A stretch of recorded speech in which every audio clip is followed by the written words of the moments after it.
Hello everyone, welcome back to our channel Guide Hub. In this video, I'm going to show you how to order from Costco. Open a web browser. I'm using Google Chrome, and on the search bar type costco.com. You will land on the home page and it will look something like this. Here you can see many options of what you want to buy. If you want to buy grocery, you can simply click on grocery and then find the product that you want to order. Look for the product that you want to order. When you are sure that this is the product that you want to order, click on Add option.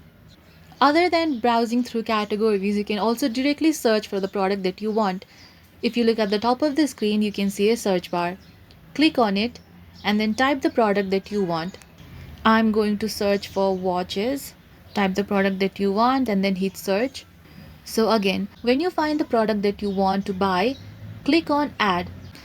Moving forward, you can change your delivery address by clicking on the delivery option available on the top of the screen. If you look at the right side of it, you can see a cart option. Click on it. Here you can check you have included all of the items that you want to buy. When you have confirmed that your order is complete, click on Go to Checkout. After that, you will land on a page where your membership number will be asked. When you enter those details, you will also have to add your payment options. After you are done filling every information, your order will be successfully placed. And I hope you found this video useful. If you liked this video, please give it a thumbs up, hit subscribe and let me know in the comments if you have any queries. Thank you for watching.